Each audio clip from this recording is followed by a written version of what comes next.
First Officer Robert Bragg is counting taxiway exits in the fog when he sees the lights. Flickering through the murk like motorcycle headlights, they're approaching fast. Too fast. In the seconds it takes his mind to process what he's seeing, those lights become the landing gear of a Boeing 747 hurtling toward him at 160 miles per hour. "God damn!" Captain Grubbs screams beside him. "That son of a bitch is coming!" In the next 8 seconds, 2 jumbo jets carrying 644 people will collide on a runway neither crew can see. 583 of them will die, the deadliest accident in aviation history. And the chain of decisions that made it inevitable began hours earlier with a bomb in a florist shop. You're looking at 2 of the most magnificent machines ever built. The Boeing 747, the aircraft that democratized the sky. Before this plane existed, crossing an ocean by air was a luxury reserved for the wealthy, businessmen and movie stars, diplomats and heiresses. Then Boeing created something that changed everything. A plane so enormous, so impossibly vast,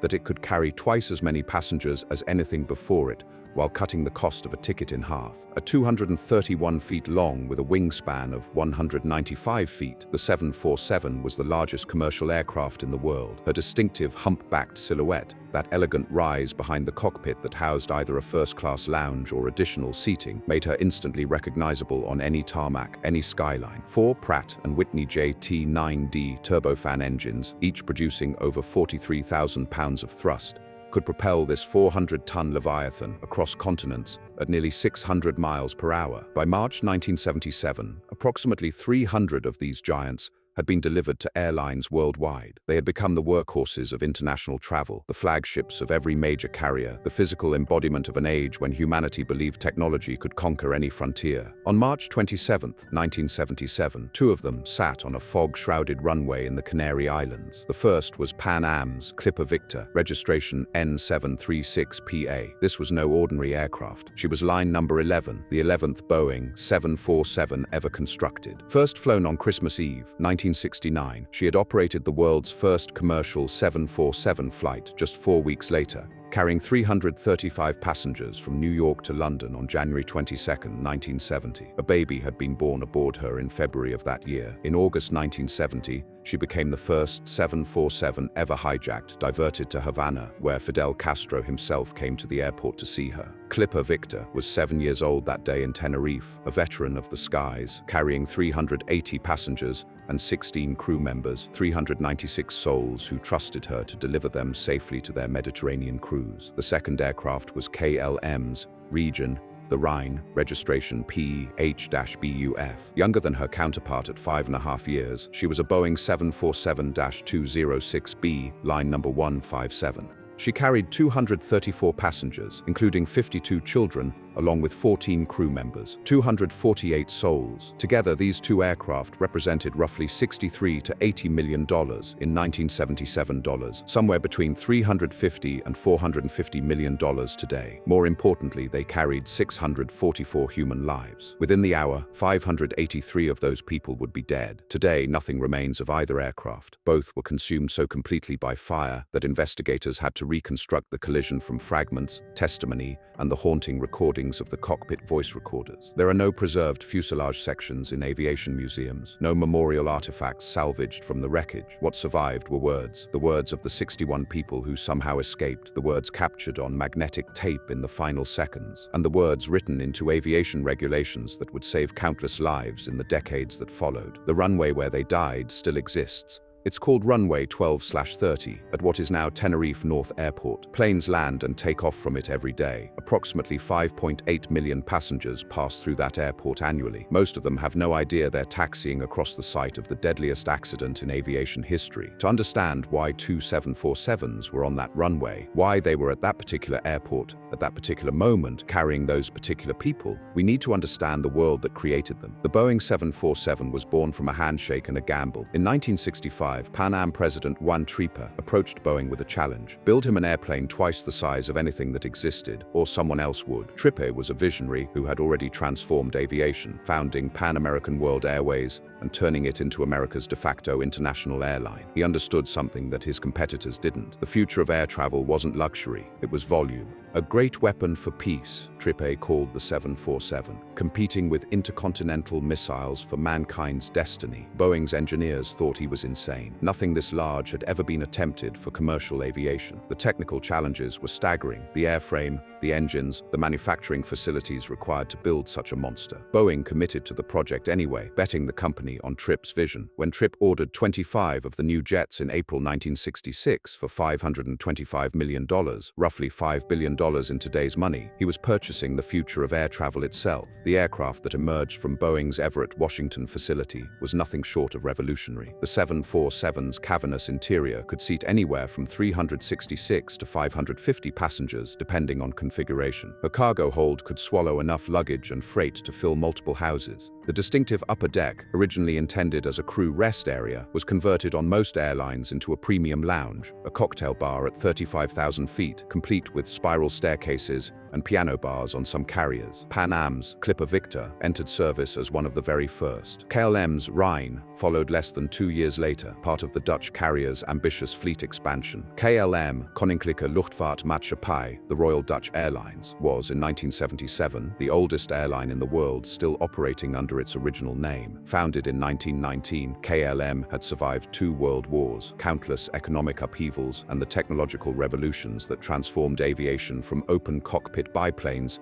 to pressurized jets. The airline took fierce pride in its safety record and its professional standards. Pan Am, for its part, had pioneered commercial aviation across the Atlantic and Pacific. The airline's distinctive blue globe logo was recognized worldwide. Its Clipper fleet, named after the great flying boats that had established Pan Am's transoceanic routes in the 1930s, represented American aviation prestige at its zenith. A new Boeing 747-200 like KLM's Rajan cost approximately $39 million in 1977, roughly $220 million in today's money. These were not mere machines, they were national symbols, corporate flagships, engineering marvels that embodied everything the 20th century believed about progress. Both aircraft were operating charter flights that March day. KLM had contracted with Holland International Travel Group to fly Dutch vacationers to the Canary Islands. Pan Am had partnered with Royal Cruise Line to transport American passengers to their Mediterranean cruise ship, the Golden Odyssey. Neither charter was supposed to go anywhere near Tenerife. Their original destination was Gran Canaria Airport in Las Palmas, the main international hub of the Canary Islands. Gran Canaria had modern facilities, established procedures, ground radar, and the infrastructure to handle multiple wide-body aircraft simultaneously. Los Rodeos Airport on Tenerife was none of these things. Situated on a mountain saddle at 633 meters elevation, Los Rodeos was a small regional facility with a single 3,400-meter runway. It had 1 parallel taxiway, 4 short connecting taxiways designated C1 through C4, and no ground radar whatsoever. The centerline lighting on the runway was inoperative. The taxiways had no markings, no signs, nothing to tell a pilot which turn was which except counting and hoping. Only 2 air traffic controllers worked the Sunday shift. It was a quiet airport for a quiet island, wholly unprepared for what was about to descend upon it. The factor that made Los Rodeos particularly treacherous was the weather. The airport sat at an elevation where oceanic clouds frequently descended to ground level. Fog could materialize with terrifying speed, reducing visibility from kilometers to meters in minutes. Pilots who flew there regularly knew to treat the airport with caution. Those who had never landed there before were about to learn why. In the cockpit of KLM Flight 4805 sat the most celebrated pilot in the Netherlands. Captain Jacob Veldhuizen van Zanten, known to colleagues as Jaap, was 50 years old, with 11,700 flight hours in his logbook and 1,545 hours specifically on the Boeing 747. These numbers alone would have marked him as highly experienced. But Van Zanten was far more than an experienced captain. He was KLM's chief flight instructor, the head of the airline's entire flight training department, the ultimate authority on 747 operations for the oldest airline in the world. He was type-rated on the DC-3, the Convair 240 and 340, the Lockheed Constellation, the DC-6, the DC-8, the Boeing 707, and the Boeing 747. In 1971, he had personally traveled to Seattle to accept delivery of KLM's very first 747. Fellow KLM captain Jan Bartelski would later describe him as a serious and introverted individual, but with an open-hearted and friendly disposition. A studious type, and regarded as the company's pilot expert on the Boeing 747 systems. Van Zanten believed in partnership in the cockpit. He insisted that first officers address him as Jap rather than Captain. He was known for encouraging junior crew members to speak up, to participate, to challenge assumptions. But there was a problem with being the most senior pilot at an airline, and it was invisible until the moment it became fatal. Investigators would later identify it as an authority gradient, a gap in perceived status so vast that subordinates cannot effectively override the senior person's decisions. When the man who certified you to fly the aircraft is sitting in the left seat, questioning his judgment requires more than competence. It requires courage that few possess. Shortly before the disaster, Van Zanten had been photographed for KLM's corporate advertising campaign. His image appeared in the airline's in-flight magazine, Holland Herald, as the face of KLM professionalism and expertise. Copies of that magazine, bearing his photograph, were aboard Flight 4805. He left behind a wife and 2 children in Sassenheim. Beside Van Zanten sat First Officer Klaas Moers, 42 years old, with 9,200 flight hours to his name. But Moer had only 95 hours on the Boeing 747. He had received his type rating from Van Zanten himself just 2 months before this flight. The man who had certified him was now the man he would need to challenge. Behind them sat flight engineer Willem Schreuder, 48, the most experienced crew member by total flight time, 17,031 hours, with 543 on the 747. Schreuder was co-founder and president of the European Flight Engineers Organization. He knew aircraft systems better than almost anyone. He would ask the right question in the final seconds. He would not press hard enough to stop what was coming. In the Pan Am cockpit, the dynamics were entirely different. Captain Victor Franklin Grubbs was 56 years old, born in Claxton, Georgia, a veteran of approximately 32 years of commercial flying. His logbook showed 21,043 flight hours, nearly twice Van Zanten's total, with 564 hours on the 747. He was experienced, cautious, methodical. First Officer Robert Bragg, 39,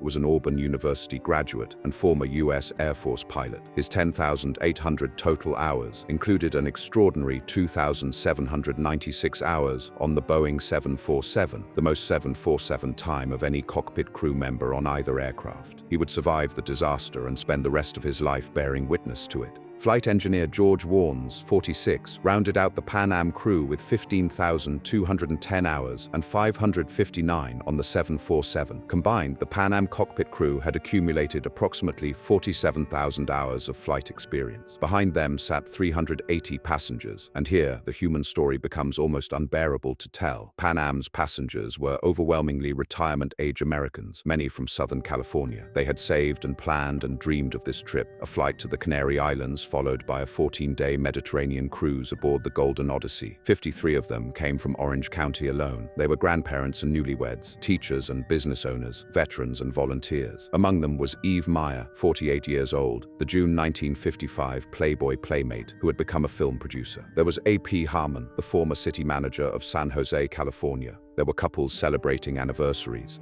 retirees spending their children's inheritance on adventure, friends who had known each other for decades finally taking the trip they'd always talked about. 2 children were aboard the Pan Am flight. KLM's passengers told a different but equally poignant story. They were predominantly Dutch families, parents and children, and grandparents bound for resort vacations on Gran Canaria. The passenger manifest included 52 children and 3 infants. Also aboard were 4 Germans, 2 Austrians, and 2 Americans. One passenger, a tour guide named Rabina van Lanschot, would become the only person from KLM 4805's original Amsterdam manifest to survive, but not through luck or fate. She chose not to reboard in Tenerife because she lived on the island and wanted to be with her boyfriend. "I fell in love," she later said, "and we've never been separated. No, not again afterwards." March 1977. To understand the Tenerife disaster, you need to understand the world in which it happened, a world different from our own, in ways that seem almost unimaginable now. Commercial aviation in 1977 was simultaneously safer and more dangerous than today. Safer because aircraft technology had advanced enormously since the pioneer days. Dangerous because the human systems, the procedures, the communications, the culture had not kept pace. Consider there was no standardized international phraseology for many critical aviation communications. The word takeoff could be used in multiple contexts with multiple meanings. Okay was an acceptable response from air traffic control. Pilots and controllers routinely used informal language, colloquialisms, even slang on frequencies where precision meant the difference between life and death. Cockpit culture was even more troubling. Aviation operated on what experts now call the captain as God model. The captain's authority was absolute, unquestionable, nearly sacred. Junior crew members were trained to support the captain's decisions, not to challenge them. A first officer who contradicted his captain too forcefully might find his career quietly derailed. A flight engineer who insisted on overriding a captain's judgment was committing professional suicide. This was not unique to KLM or to European carriers. It was worldwide, industry-wide, baked into the DNA of commercial aviation. And it had killed people before, most notably aboard Eastern Airlines Flight 401, which crashed into the Florida Everglades in 1972, while the entire crew focused on a burnt-out landing gear indicator light. And no one noticed the aircraft descending. The captain had accidentally bumped the control column. No one told him. On the ground, airports varied enormously in their capabilities. Major international hubs had ground radar, sophisticated lighting systems, multiple controllers, and redundant communications. Regional airports often had none of these things. Los Rodeos Airport in Tenerife was a regional facility pressed into emergency service as an international hub for a few chaotic hours. The Canary Islands in 1977 were also a politically charged environment. The MPAIAC, the Movement for the Self-Determination and Independence of the Canary Archipelago, was an active separatist organization that had been conducting bombing campaigns for years. Its founder, a lawyer named Antonio Cubillo,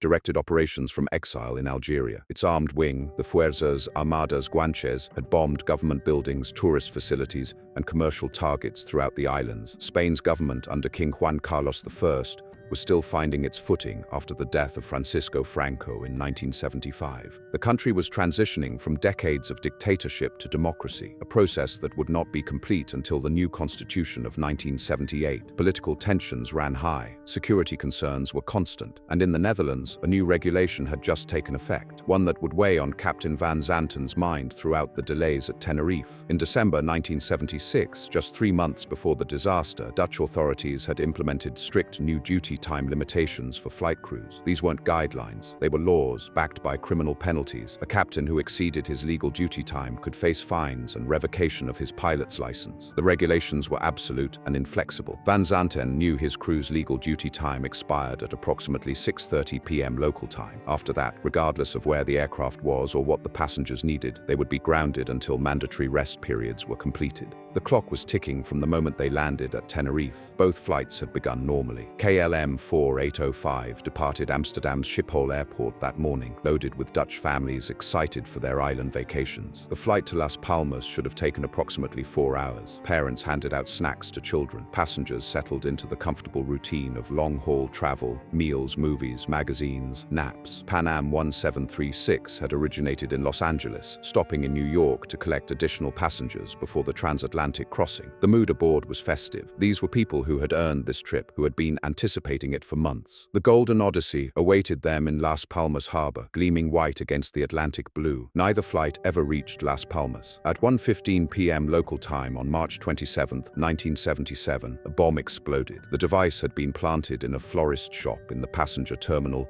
of Gran Canaria Airport by the Fuerzas Armadas Guanches. 8 people were injured. Within minutes, a second phone call warned that another bomb had been placed somewhere in the terminal. Spanish authorities had no choice. They closed the airport and diverted all incoming traffic to the only alternative, Los Rodeos Airport on neighboring Tenerife, 75 miles away. KLM 4805 landed at 1:38 p.m. Pan Am 1736 followed 37 minutes later at 2:15 p.m. The Pan Am crew had requested permission to hold in a circling pattern above Las Palmas. They had fuel for more than 2 additional hours of flight, but Spanish controllers refused. Tenerife, they were told. Everyone goes to Tenerife. What they found there was chaos. 5 large aircraft, the 2 747s plus a Boeing 727s, a 737s, and a DC-8 ASA were crammed onto the single taxiway near the runway 12 threshold. The small airport had become an impromptu parking lot for wide-body jets it was never designed to handle. KLM was positioned directly ahead of Pan Am, blocking it completely. KLM's passengers were allowed to disembark into the small terminal. Captain Grubbs kept the Pan Am passengers aboard. He wanted to be ready to depart the instant Las Palmas reopened. Then Van Zanten made the decision that would kill 583 people. Rather than wait and refuel at Las Palmas, a 25-minute flight away, he ordered 55,500 liters of fuel pumped into his aircraft's tanks, a full fuel load for the return flight to Amsterdam. His reasoning was understandable, even logical. There might be refueling queues at Las Palmas. The delay was already eating into their schedule. The duty time clock was ticking. If they had to wait for fuel at Las Palmas, they might run out of legal crew hours before reaching Amsterdam. What Van Zanten couldn't know was that his decision would trap the Pan Am behind him for the next 35 minutes. Captain Grubbs and First Officer Bragg physically walked outside to assess the situation. They paced the distance between KLM's wingtip and the edge of the taxiway. The gap was 3.7 meters, 12 feet, far too narrow for another 747 to squeeze through. Clipper Victor was stuck, and while she waited, the weather began to turn. Fog rolled in over Los Rodeos with the speed of a closing curtain. Visibility dropped from 10 kilometers to 3 kilometers, then continued falling. The clouds that regularly descended upon this mountain airport were swallowing the runway in real time. At the KLM aircraft, there was another delay. A Dutch family of 4 had wandered off and couldn't be located. Airport coordinator Roberto Alvarez was dispatched to find them. He searched the terminal, the tarmac, finally locating them and escorting them back to the aircraft. He would carry that burden for the rest of his life. "I'll never forget that," Alvarez said later. "If I hadn't found them, they'd be alive today." By 4:58 p.m., both aircraft were finally ready to depart. But the fog had reduced visibility to dangerous levels, and the solution devised by the controllers would place both 747s on the active runway simultaneously. Because parked aircraft still blocked the parallel taxiway, both jumbos would have to backtrack down the main runway itself. KLM first, Pan Am following behind. KLM would taxi the full 3,400-meter length of runway 12, execute a 180-degree turn at the far end, and hold in takeoff position on runway 30. Pan Am would follow partway down the runway and exit at the third connecting taxiway, designated C3, to clear the runway before KLM's departure. There was just one problem. Taxiway C3 required a 148-degree turn, nearly a complete reversal of direction. The Airline Pilots Association would later conclude this was a practical impossibility for a Boeing 747 given the aircraft's size and turning radius. Taxiway C4, by contrast, required only a manageable 35-degree turn. First Officer Bragg believed the controller actually intended C4, but the instructions said C3. In the fog, with no taxiway signs, no markings, no way to confirm position except by counting the turns they passed. The Pan Am crew began their taxi into the murk. They passed C1, they passed C2, they discussed C3, unsure if they'd reached it. The fog pressed in around them, visibility dropping below 100 meters. They continued towards C4. It is 5:05 p.m. The KLM Boeing 747 has completed its 180-degree turn at the end of runway 30. Captain Van Zanten and his crew face down the runway they cannot see, 3,400 meters of concrete disappearing into white nothing. Somewhere in that fog, invisible to them, invisible to the control tower, invisible to everyone, Pan Am's Clipper Victor is still taxiing toward her turnoff. The control tower cannot see either aircraft. There is no ground radar at Los Rodeos. Two 747s carrying 644 people are invisible to everyone except each other, and they cannot see each other either. 5:05:41 p.m. Van Zanten advances the throttles. First Officer Muir reacts immediately. "Wait a minute, we don't have an ATC clearance." Van Zanten pulls back the power. "No, I know that. Go ahead. Ask." It is the last moment when disaster could have been easily averted. The captain has begun rolling without clearance. His first officer has stopped him. The system has worked, but the system is about to fail. 5:05:44 p.m. Muir radios the tower. "KLM 4805 is now ready for takeoff, and we're waiting for our ATC clearance." 5:05:53 p.m. The tower responds with a route clearance, the after-takeoff navigation instructions. "KLM 8705, you are cleared to the Papa Beacon. Climb to and maintain flight level 90. Right turn after takeoff, proceed with heading 040 until intercepting the 325 radial from Las Palmas VOR. This is explicitly not a takeoff clearance. This tells the aircraft where to go after it's airborne. It does not authorize becoming airborne." 5:06:09 p.m. Muir reads back the clearance. Then he adds a phrase that will haunt aviation history. "We are now at takeoff." The words are ambiguous. Are they a position report? we are at the takeoff point, or a statement of action, we are taking off. In the control tower, the Spanish controller hears the latter. In the KLM cockpit, the crew means the former. 5:06:11 p.m. Van Zanten releases the brakes. The KLM 747, loaded with 55,500 liters of fuel and 248 human beings, begins accelerating down the runway. 5:06:12 p.m. Van Zanten speaks in Dutch. We gaan, we're going. 5:06:18 p.m. The tower responds, okay. There is a pause, then, stand by for takeoff, I will call you. 5:06:20 p.m. At this exact moment, Pan Am's first officer Bragg keys his microphone. And we're still taxiing down the runway, the Clipper 1736. 2 transmissions, the same frequency, the same instant. The result is called a heterodyne, a shrill, squealing tone created when 2 radio signals collide. It lasts 3.74 seconds. It obliterates both messages. In the KLM cockpit, the crew hears only the tower's initial OK before the squeal drowns everything else. They never hear, stand by for takeoff. They never hear, we're still taxiing down the runway. 2 messages. Either one would have saved 583 lives. Both are destroyed. 5:06:25 p.m. The tower radios Pan Am. Papa Alpha 1736 report the runway clear. 5:06:29 p.m. Pan Am responds, okay, we'll report when we're clear. 5:06:31 p.m. The tower acknowledges, thank you, this is the last radio transmission. 5:06:32 p.m. In the KLM cockpit, flight engineer Schroeder, the only crew member who registered the tower's instruction to Pan Am, asks in Dutch, is hij niet afdaan? Is he not clear then? 5:06:34 p.m. Van Zanten, what do you say? Schroeder more insistently, is hij niet af? Die Pan American? Is he not clear? That Pan American? Van Zanten, emphatic, jawel. Oh yes. Schroeder accepts the answer. He does not press further. He may not have even recognized that Papa Alpha 1736 referred to the Pan Am. It was the first and only time the controller used that call sign instead of Clipper. The KLM 747 continues accelerating. 80 knots, 100 knots, 120 knots. In the Pan Am cockpit, the crew can feel the danger closing in without understanding its source. Captain Grubbs, let's get the hell out of here. First Officer Bragg, yeah, he's anxious, isn't he? Flight engineer warns. Yeah, after he held us up for an hour and a half, that bastard. Now he's in a rush. They are talking about Van Zanten. They think he's waiting impatiently. They have no idea he's already rolling. 5:06:40 p.m. Through the fog, Captain Grubbs sees lights, landing lights, approaching, fast. His words are captured forever on the cockpit voice recorder. There he is. Look at him. God damn, that son of a bitch is coming. Grubbs slams the throttles to full power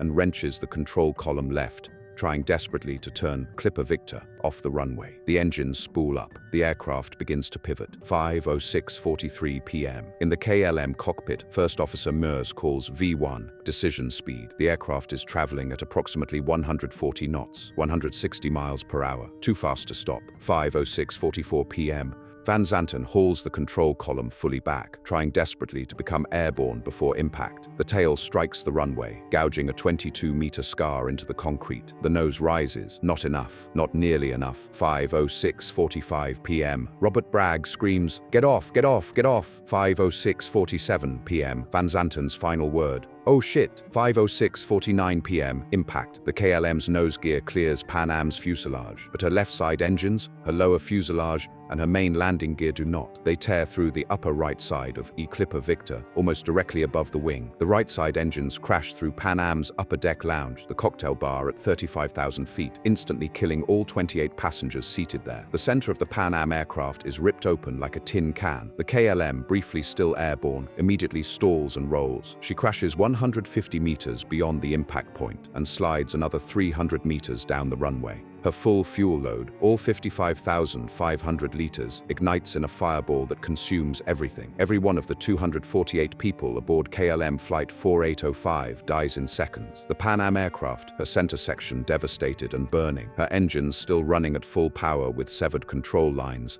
begins to disintegrate. Fire races through the cabin. On the flight deck, First Officer Bragg reaches up instinctively to pull the fuel shutoff switches on the overhead panel. His arm gropes at empty sky. The roof is gone. He turns around and sees 200 feet through a shattered, burning fuselage to the tail. We had 28 people in the upstairs lounge, he would later say. The lounge was no longer on the airplane. The fog continues to swirl. The control tower has no idea what has happened. On runway 30, the largest fire in Tenerife's history is consuming 2 aircraft. 583 human beings, and every assumption the aviation industry has ever held about cockpit authority and communication. The disaster at Tenerife has only just begun. The Pan Am Boeing 747 is dying. Fire consumes her center section. The impact has sheared away the upper deck lounge entirely, that elegant cocktail bar where 28 passengers had been enjoying drinks just hours before, now simply gone, as if it had never existed. The fuselage is torn open from just behind the cockpit to somewhere past the wings. Jet fuel, thousands of gallons of it, is burning with an intensity that turns night into day. The engines are still running at full power. Captain Grubbs had slammed the throttles forward in his desperate attempt to clear the runway, and now those engines scream uselessly, their control lines severed, accelerating nothing, feeding fuel into an aircraft that is already an inferno. The sound is deafening, a mechanical howl mixing with the roar of flames and the screams of the dying. Inside the cabin, passengers who survive the initial impact have seconds to make decisions that will determine whether they live or die. Many do not realize they are still alive. Many cannot move, pinned by debris, trapped by collapsed overhead bins, blocked by the bodies of those who died instantly. Many are already burning. The temperature inside a jet fuel fire exceeds 1,800 degrees Fahrenheit. Human flesh begins to char at 160 degrees. The mathematics of survival in those first moments were brutal and absolute. Move immediately or die where you sat. First Officer Robert Bragg's survival began with instinct. He stood up in the shattered cockpit, put one hand on the back of the captain's seat, and hurled himself over the side of the aircraft. A 32-foot drop to the grass below. He broke his ankle on landing. The pain was immediate and severe. He did not stop. He could not stop. Behind him, the aircraft that had been his responsibility was consuming itself, and everyone still aboard. Captain Victor Grubbs was not so fortunate in his exit. The cockpit floor had buckled beneath him from the force of the impact. He fell through it into the first-class cabin below, then continued falling through that floor into the cargo hold beneath. He escaped through a hole torn in the aircraft's belly, emerging beneath the nose of his own aircraft. Dazed and unable to move, Purser Dorothy Kelly found him there, the captain of Clipper Victor, lying on the tarmac beneath the burning wreckage of his command. She did not hesitate. She did not assess. She grabbed him and dragged him away from the inferno, hauling the captain across the concrete as the fire grew behind them. Moments after she pulled him clear, an engine exploded. A witness would later describe her looking like Roadrunner dashing backwards at 50 miles per hour. Kelly's presence in first class, the location that allowed her to survive and save Grubbs, was itself a matter of chance. She had swapped positions with senior purser Françoise Colbert de Beaulieu, who was embarrassed about her French accent when making passenger announcements. Kelly moved to first class to handle the announcements. Colbert de Beaulieu moved to the rear cabin. Kelly survived. Colbert de Beaulieu died. Years later, Kelly was asked to swap trips just before Christmas 1988. This time, she refused. That trip included Pan Am Flight 103, the Lockerbie bombing that killed 270 people. Dorothy Kelly had learned at Tenerife that random decisions carry consequences beyond imagination. There were horrible screams inside the cabin, Kelly recalled of those moments after impact. There were people being severely burned, and families trying to get back into the plane to help them. Metal was flying in the air around us as the plane exploded. Despite a head wound and a broken arm she didn't yet know she had, Dorothy Kelly spent 3 hours helping medics treat burn victims before accepting treatment herself. Only when the adrenaline finally faded did she realize the extent of her own injuries. Flight engineer George Warnes watched the electrical panel beside his station explode in a blinding white flash. The instruments that had told him everything about the aircraft's systems were suddenly shrapnel. He looked for the emergency exit door, the escape route he had trained on. The exit he could have found blindfolded. It was gone, ripped away by the impact. Warnes dropped down into the first-class cabin, where passengers were struggling to escape through smoke and fire. He urged them to move, pointed toward exits, helped those who could walk find their way out. When the nose section collapsed, he escaped through the opening, landing on a partially inflated escape slide. The slide was already melting from the heat. It burned his face and both arms as he slid down it. From a hospital bed in a maternity ward, the only space available for the overwhelming influx of casualties, George Warnes telephoned his wife to tell her he was alive. The maternity ward had been pressed into service as an emergency burn unit because every other bed in the hospital was already full. He would later describe the moment he saw the KLM approaching. "We finally located the taxiway we were to exit the runway, and were turning into it when we noticed flickering lights approaching us. Have you ever noticed what a motorcycle headlight looks like when it is approaching you at night? This was the same, so we realized that the lights were coming toward us. Motorcycle headlights That's what the landing lights of a Boeing 747 looked like, approaching at 160 miles per hour through the fog, a flicker of light that meant death was 3 seconds away. On the left side of the aircraft, approximately 50 survivors gathered on the wing. They stood on the leading edge, 20 feet above the ground, surrounded by fire and fog, looking down at grass that might as well be 100 feet below. The center fuel tank, still holding thousands of gallons of jet fuel, could explode at any moment. Everyone knew it. No one wanted to jump. One woman jumped first, then others followed, landing on top of each other, bones breaking on impact. The grass was not soft enough to cushion a 20-foot fall. Ankles shattered, wrists snapped, but broken bones heal. Fire does not forgive. Robert Bragg, despite his own shattered ankle, ran to the wing and screamed at them to jump faster, to get clear, to move. He knew what was coming. He had seen the fuel gauges. He knew how much was still in those tanks. They jumped, they ran, they crawled. The center fuel tank exploded, propelling flames 1,000 feet into the sky. Those who had hesitated died. Inside the aircraft, passengers who could not reach the exits were burning to death. The fire moved faster than anyone could run. Families were separated in the chaos. Parents lost children in the smoke. Spouses lost each other in the scramble for exits that no longer existed. Dr. Karen Anderson, a 28-year-old first-year resident physician, had been seated in row 33 with her husband, Robert Yefford. The impact threw her forward. When she looked up, everything around her was fire. "It was a survival mode that kicked in," she would later say. "I looked in the cabin, and everything was on fire." She survived. Robert Yefford, seated beside her, did not. Karen Anderson would spend the rest of her medical career knowing that she had survived because of training, instinct, and random chance, and that the man she loved had died inches away from her because he lacked some combination of those same factors. Warren Hopkins, 53 years old,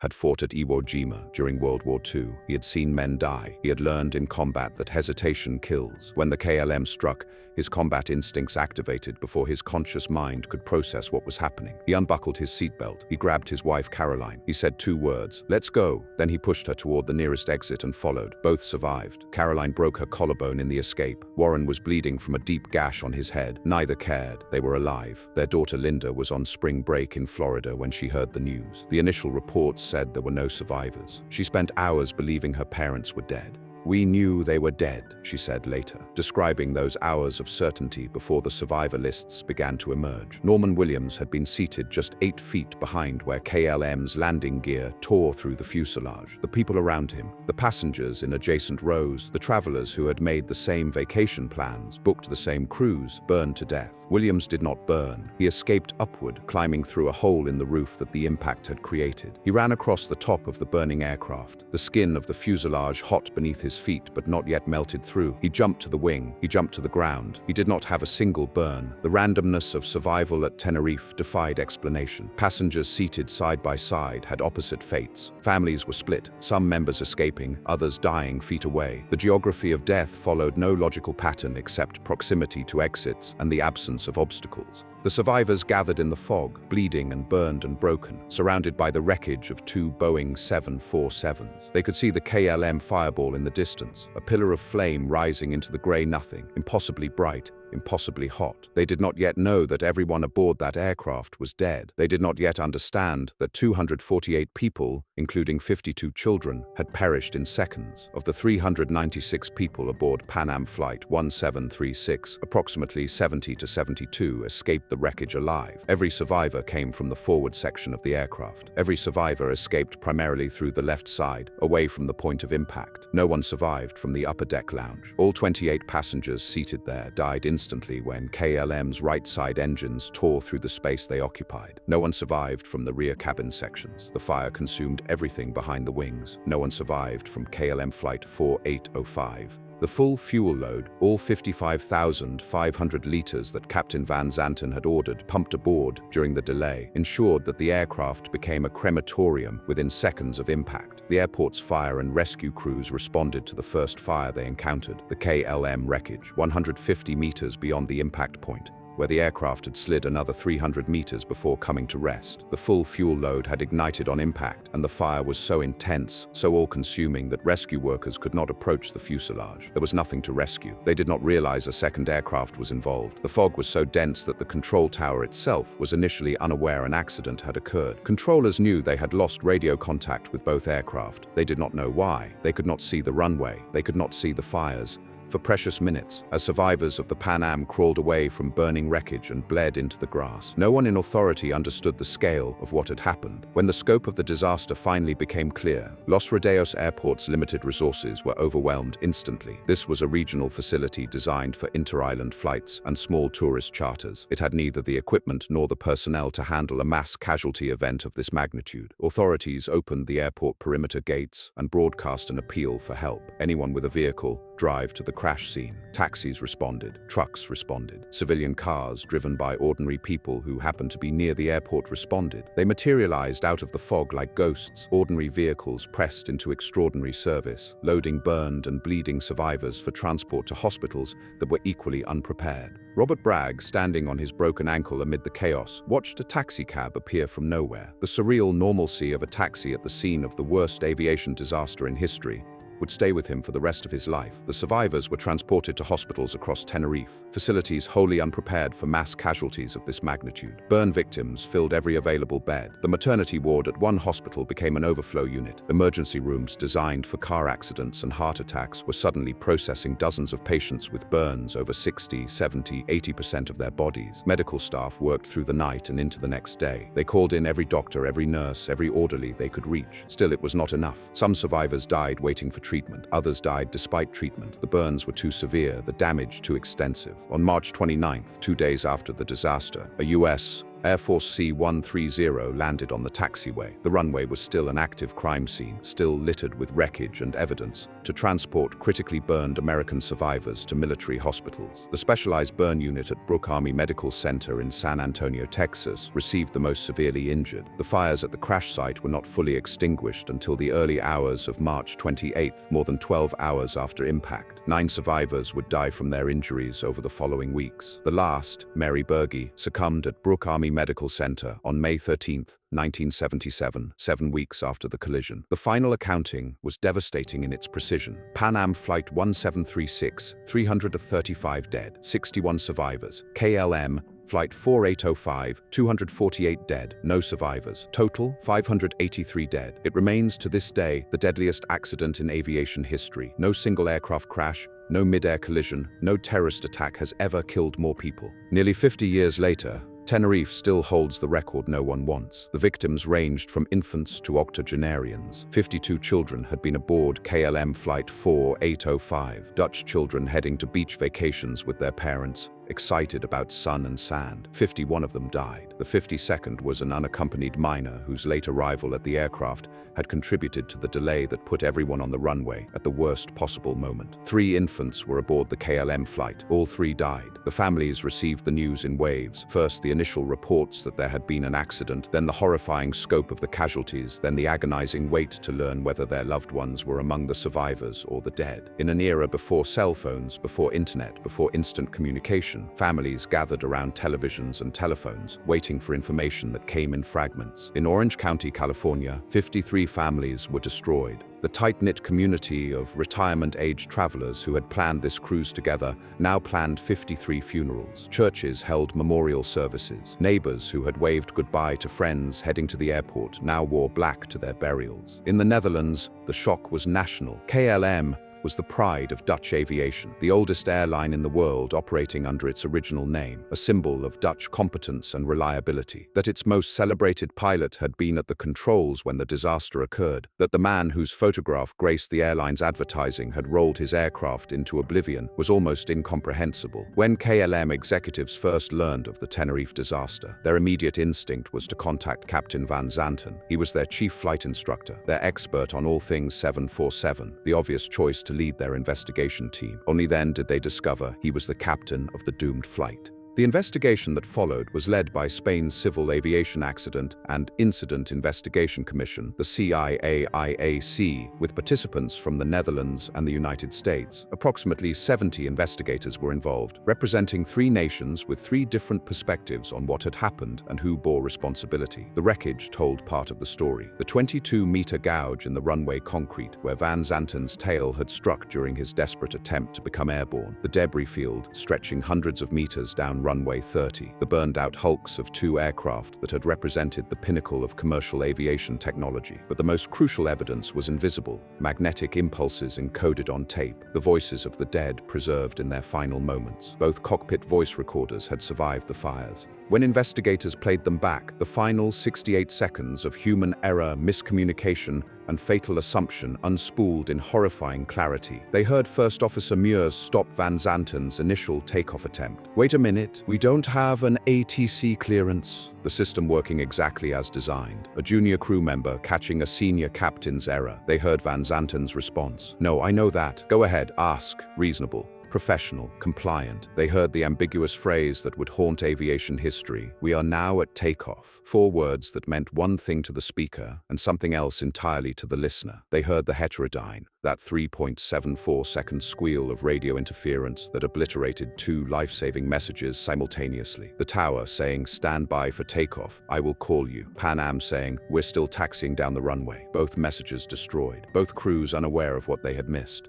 They heard flight engineer Schroeder ask the right question. "Is I niet af, die Pan American? Is he not clear, that Pan American?" They heard Van Zanten answer with absolute certainty. "Jawel. Oh yes." They heard Captain Grubbs's final words. "There he is. Look at him. Goddamn, that son of a bitch is coming." They heard Robert Bragg scream, "Get off! Get off! Get off!" They heard Van Zanten's last word, "Oh shit!" And then they heard the sound of impact, and then they heard nothing but fire. The final report, published in December 1978, after nearly 2 years of investigation, was unambiguous in its primary finding. The fundamental cause of the disaster was KLM Captain Van Zanten initiating takeoff without clearance. The Spanish investigators were specific in their findings. Van Zanten had taken off without receiving takeoff clearance, failed to obey the tower's instruction to stand by for takeoff, failed to abort takeoff upon any indication that the Pan Am might still be on the runway, responded emphatically, "Oh yes," when his flight engineer questioned whether the Pan Am had cleared. Despite having no factual basis for this certainty, the report identified numerous contributing factors: the fog that reduced visibility below minimums, the heterodyne that blocked critical radio transmissions at the worst possible moment, non-standard phraseology by both the KLM crew, "We are now at takeoff," and the tower, "Okay." Pan Am's failure to exit at the designated taxiway C3, airport congestion caused by the bomb threat diversion, the complete absence of ground radar at Los Rodeos, the inoperative runway centerline lighting, duty time pressure created by the new Dutch regulations, Van Zanten's 12-week absence from line flying while he worked exclusively in simulators, environments where pilots do not wait for ATC clearance to begin takeoff rolls. But the proximate cause, the decision that killed 583 people, was Van Zanten's.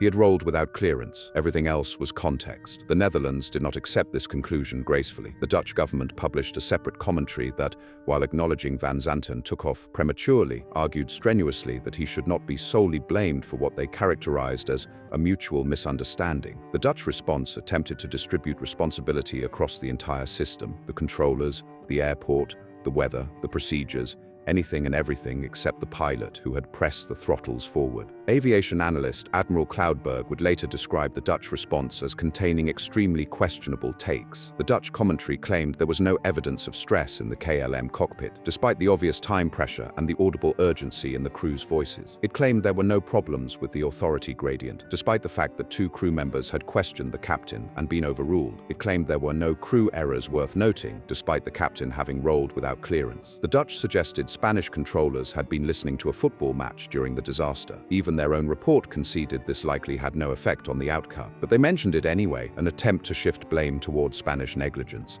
They preferred ultimately to blame the system itself. The Airline Pilots Association conducted its own independent analysis, with full access to the cockpit voice recorder transcripts and the technical evidence. ALPA's investigators confirmed that the taxiway C3 turn, the one Pan Am had been instructed to take, was physically impossible for a Boeing 747. The required 148-degree turn exceeded the aircraft's maneuvering capability on the narrow taxiway. Pan Am's decision to continue towards C4 was not an error, it was recognition of an impossible possible instruction. Alper documented the communications breakdown in granular detail, noting every ambiguous phrase, every missed readback, every moment where clearer language could have averted disaster. Their conclusions aligned with the Spanish. Van Zanten had taken off without clearance, and his subordinates had been unable to stop him. The authority gradient that investigators identified was invisible until it proved fatal. Van Zanten was not just a senior captain, he was the chief flight instructor of the entire airline. He had personally certified First Officer Muirs to fly the 747 just 2 months before the crash. He was the man whose judgment every KLM pilot was trained to trust absolutely. When such a man answers "oh yes" to a question, junior crew members do not ask again. They do not press. They do not override. They accept and comply because everything in their training and their culture tells them that this man knows what he is doing. Both Muirs and Schroeder sensed something was wrong. Both spoke up. Neither spoke loudly enough, insistently enough, to prevent what happened. The social gravity of their captain's authority was simply too strong. Despite the Dutch government's efforts to distribute blame more broadly, KLM ultimately accepted responsibility. The airline agreed to compensate families of all 583 victims, its own passengers and Pan Am's.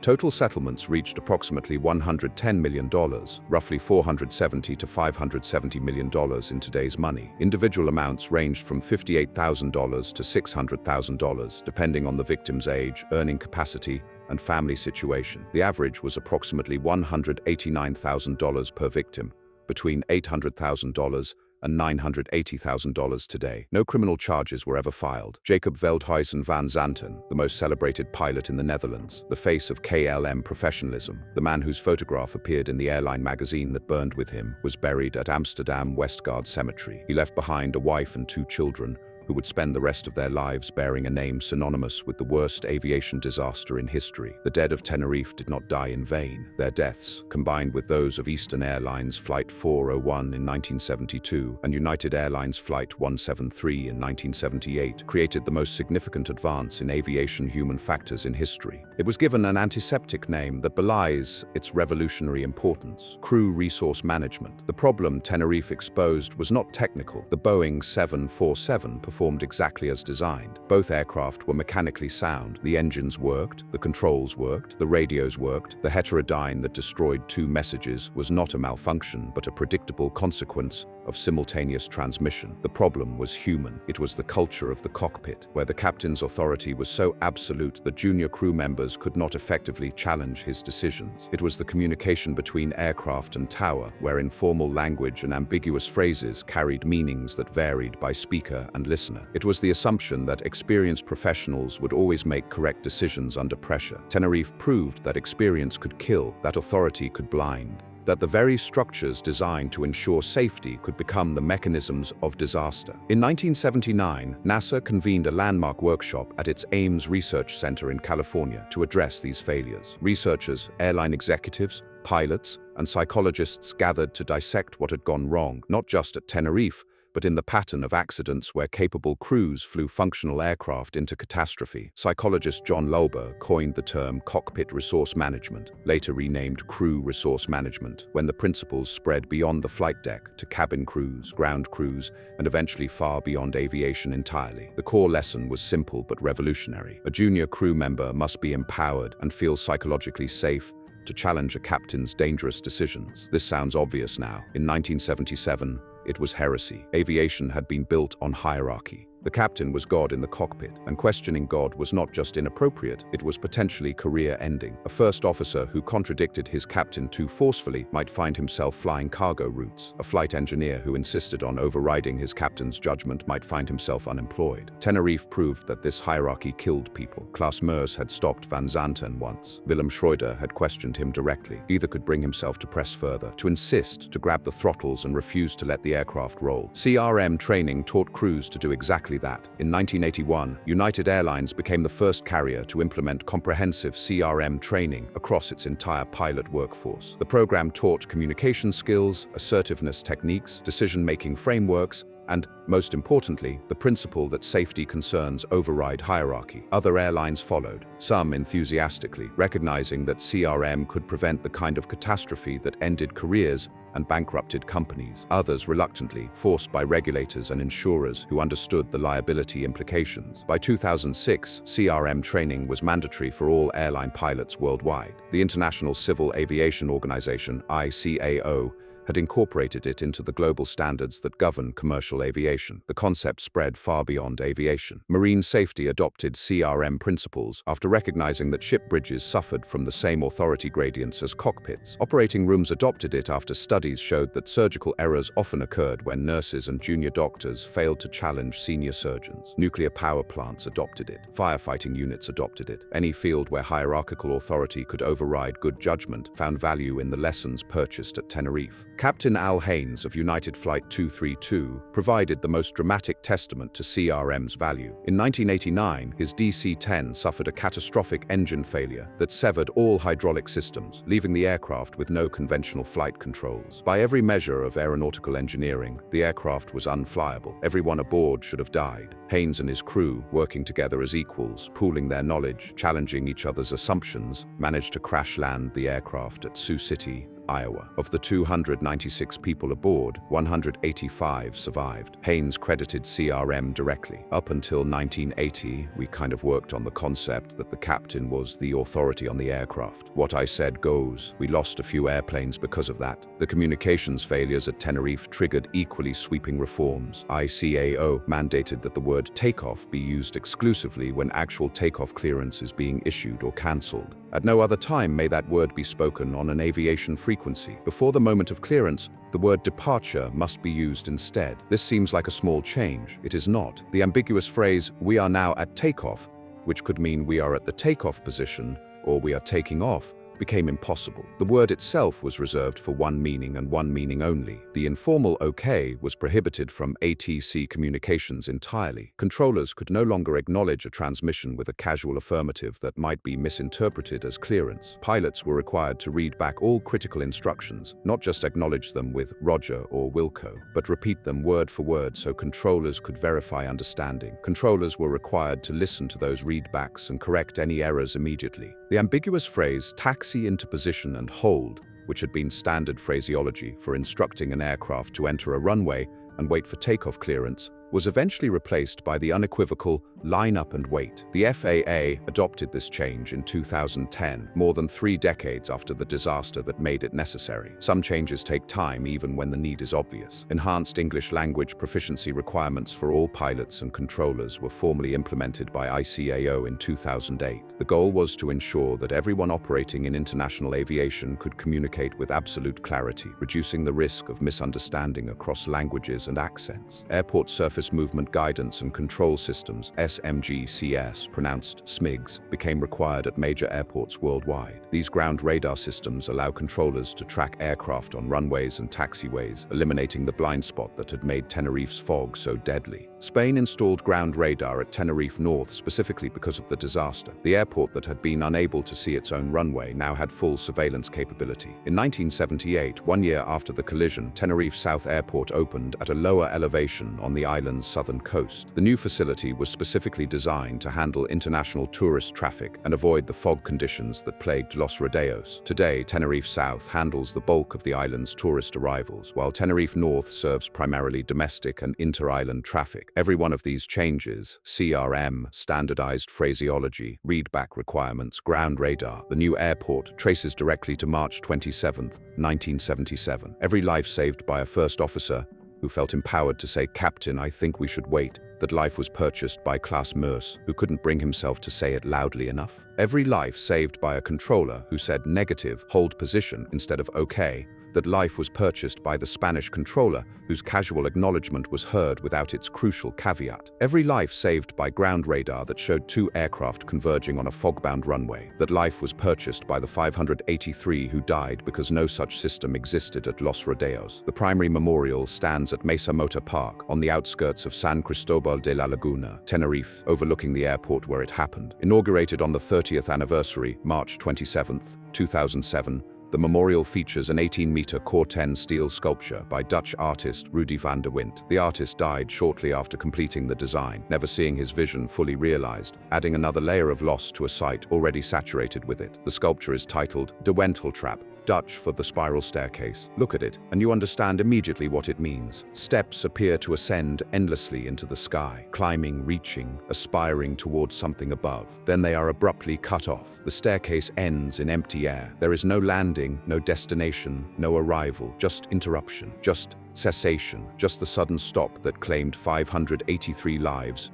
on the runway below. Lives interrupted, journeys ended, a staircase to nowhere, or perhaps to somewhere the living cannot follow. The names of the dead are inscribed nearby. Dutch names and American names, Spanish names and German names, names of children who never grew up, names of grandparents who never met grandchildren yet unborn, names that meant everything to someone and now mean something different, markers of loss, symbols of a moment when everything went wrong. KLM's victims are memorialized at Westgaard Cemetery in Amsterdam, where a funeral service was held on April 6, 1977. The Dutch buried their dead with full national mourning, flags at half-staff, a nation grappling with the impossible fact that their most celebrated pilot had led 248 people to their deaths. In the United States, a memorial stands at Westminster Memorial Park in Westminster, California, near the Orange County community that lost 53 of its own. The retirees who had planned a Mediterranean cruise together, who had waved goodbye at the airport, who had trusted that modern aviation would deliver them safely to their adventure, are remembered by the neighbors who buried them instead. The airport itself, now Tenerife North Ciudad de la Laguna Airport, remains fully operational. Approximately 5.8 million passengers pass through it annually, most of them tourists connecting to other islands or business travelers on domestic routes. The same runway 1230 where 583 people died is still in active use. Pilots land on it every day. They taxi down the same concrete where KLM's tail gouged a 22-meter scar during Van Zanten's desperate attempt to become airborne. They roll past the spot where Pan Am's Clipper Victor was torn apart. They take off from the threshold where two 747s began their final fatal journeys into the fog. Most of them know what happened there. Pilots study Tenerife. It is part of their education, part of their professional consciousness, part of the cultural memory of their profession. The disaster has been the subject of extensive documentation across nearly 5 decades. PBS Nova produced The Deadliest Plane Crash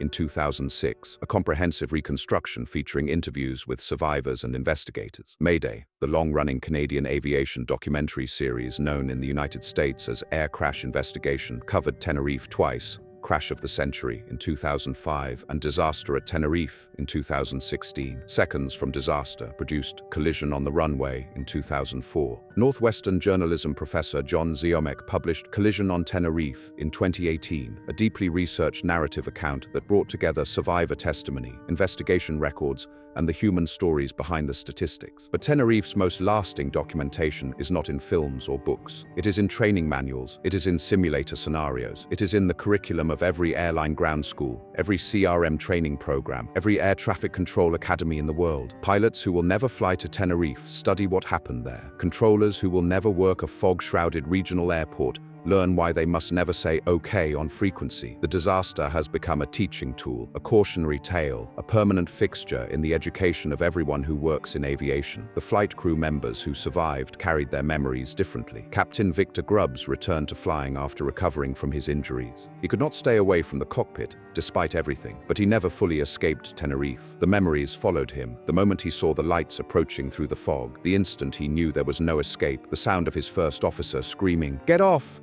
Get off! Get off!" He died on March 13, 1995, at age 74. First Officer Robert Bragg became the disaster's most tireless witness, its most dedicated chronicler, its most persistent voice. He maintained the website tenerifecrash.com, a repository of information about the disaster that he updated for years. He appeared in documentaries not as a celebrity survivor seeking attention, but as a witness who felt obligated to ensure the truth was told accurately. He spoke to investigators, journalists, pilots, students, anyone who wanted to understand what had happened that day in the fog. He continued flying after Tenerife, accumulating over 35,000 career flight hours. He retired from United Airlines as a Boeing 747 captain, the same aircraft type he had nearly died aboard at Tenerife. He received the FAA Achievement Award, the highest honor the Federal Aviation Administration can bestow on a civilian pilot. He received the President's Award for Heroism. He received the Flight Safety Foundation Award. He was working on a book tentatively titled Robert's Rules of Aviation when he died on February 9, 2017. He was the last surviving flight crew member from either aircraft. His death closed the final living connection to those cockpits. Flight engineer George Warnes, whose observation about motorcycle headlights approaching through the fog became one of the most quoted passages from the disaster, died earlier. The precise date is not widely recorded, but his testimony endures in every account of the collision, his words preserved even as the man himself passed into history. Return for a moment to that runway. It's 5:05 p.m. on March 27, 1977. The fog is thick enough to taste. Two Boeing 747s, engineering marvels, symbols of human achievement, carrying 644 people who trust that someone knows what they're doing, are invisible to each other and to everyone else. In one cockpit, the most celebrated pilot in the Netherlands is about to make a decision based on what he believes to be true rather than what he knows to be true. His first officer has stopped him once. His flight engineer will question him once more. Neither will stop him again. In the other cockpit, three men with 47,000 combined hours of flight experience are counting taxiway exits in the fog, trying to find a turnoff that may or may not be physically possible for their aircraft to navigate. In the control tower, two controllers are working without ground radar, unable to see either aircraft, about to issue instructions that will be misheard, misunderstood, or destroyed by a 3-second squeal of radio interference. On the tarmac, in the cabin seats, in the upper deck lounges, 644 human beings are thinking about dinner, about vacation, about the cruise ship waiting in Las Palmas, about their children at home, about absolutely anything other than the possibility that they might be dead within 5 minutes. They couldn't know. That's what makes Tenerife different from a mechanical failure or a weather event or an act of war. Every single link in the chain that killed 583 people was a human decision, a bomb planted by separatists, a refueling order that blocked the other aircraft, a phrase, "We are now at takeoff," that meant one thing to the speaker and another to the listener. Two radio transmissions at the same instant, a question asked too softly, an answer given too confidently. Any one of these could have been different. Any one of these could have saved everyone. What makes Tenerife essential is not merely that 583 people died, though that number, the highest in aviation history, demands attention. What makes it essential is the question it forced the entire industry to confront. When a system places too much authority in one person and too little voice in everyone else, catastrophe becomes not just possible, but inevitable. Klaus Moers knew something was wrong. Wilhelm Schreuder knew something was wrong. Neither of them could overcome the social gravity of the most senior pilot in their airline sitting 3 feet away from them. Absolutely certain he was right. They asked. He answered. They accepted. They died. The 583 who perished at Tenerife purchased with their lives the safety architecture that has made modern commercial aviation the safest form of transportation in human history. The rules exist because they died. The training exists because they died. The culture that now demands first officers challenge captains, that empowers flight engineers to press their questions, that prohibits informal language on critical frequencies, all of it exists because 583 people trusted the system, and the system failed them. The runway is still there. Planes still land on it. Pilots still think about what happened there nearly 50 years ago, when the fog rolled in and two 747s met at 160 miles per hour, and everything aviation thought it knew about authority and communication burned with them. Remember them, not as statistics, not as a case study, not as a training scenario or a regulatory catalyst or a line item in the history of aviation safety. Remember them as people, parents and children, newlyweds and retirees, pilots and passengers, Dutch families heading to the beach and American grandparents heading to their cruise, the 52 children who would never grow up, the couples celebrating anniversaries who would never celebrate another, the crew members who did their jobs and trusted their captain and followed him into oblivion. They deserved better. They deserved a captain who waited for clearance. They deserved a first officer who grabbed the throttles. They deserved a controller who said negative instead of okay. They deserved a runway they could see and a system that could see them. They didn't get what they deserved. But because they died, because 583 people paid the ultimate price for the failures of that system, millions of others have gotten what they deserve. Safe passage, clear communication, crews empowered to speak and trained to listen. That is the legacy of Tenerife. That is what 583 deaths purchased. We owe them the world they died to create.